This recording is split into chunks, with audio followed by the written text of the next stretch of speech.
thing that's like sort of important to think about is why NFTs like exist in the first place, right? Like NFTs exist because all markets are saturated right now, and this is like another natural instance of capital expanding private property. Right.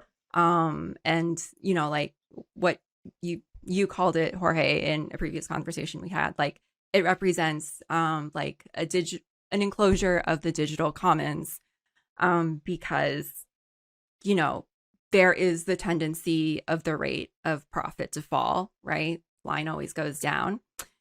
And so if all markets are saturated, then they have to create new investment opportunities. And this is basically like what NFTs are.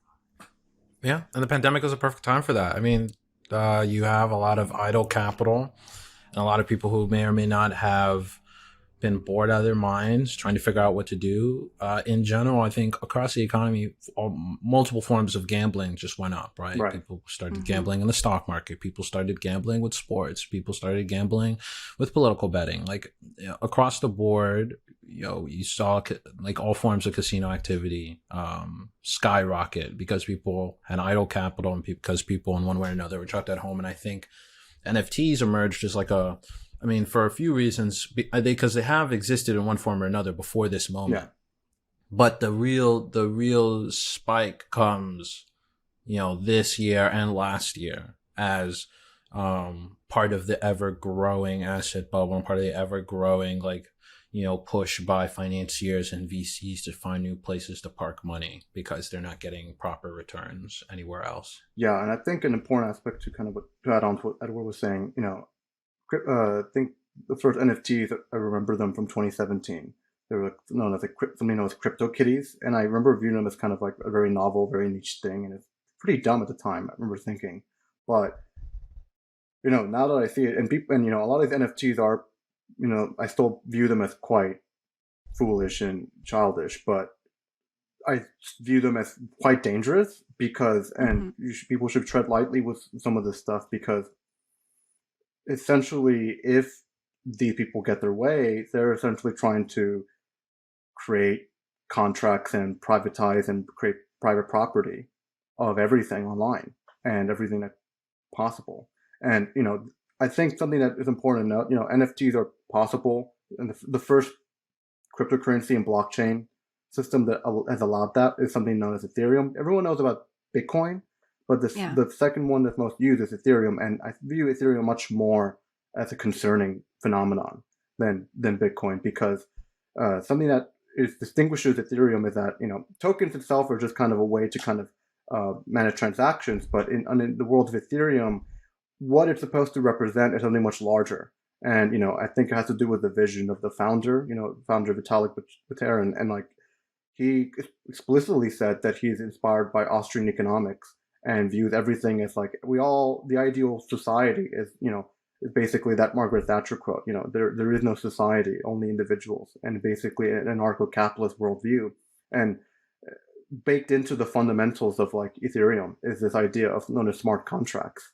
And smart contracts will allow things like NFTs and things of that nature.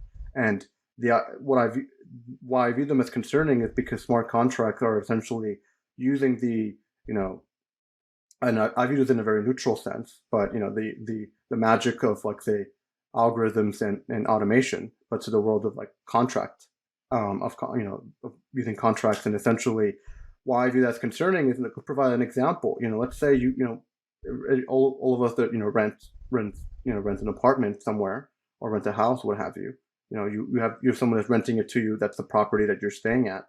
It's the landlord. You have something you're renting it to your landlord, and like you agree that a certain amount of money you pay per every month is the rent that you pay. And Mm-hmm.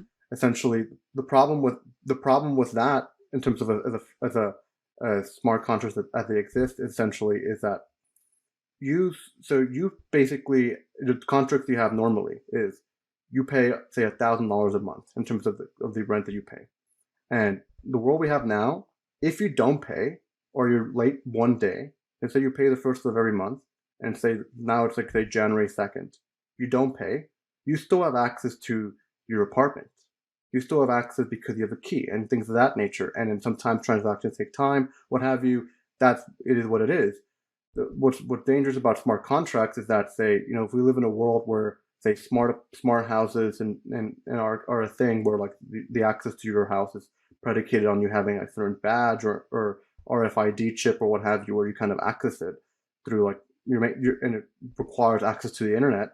That's one thing. But say you also have a smart contract. If you don't have money in your account on whatever currency you're using to pay the rent for that month, you could easily, the smart contract automates being like, well, this user does not have, this person trying to attempt has no longer have permissions in terms of accessing this piece of property because they failed to meet the responsibilities of their contract. So they're not able to go inside the building because they don't have the permissions.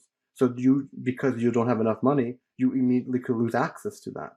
And so you're just not able to access this place that's your home. Now, of course, there's a lot between here and there, but this is the real risk that could occur.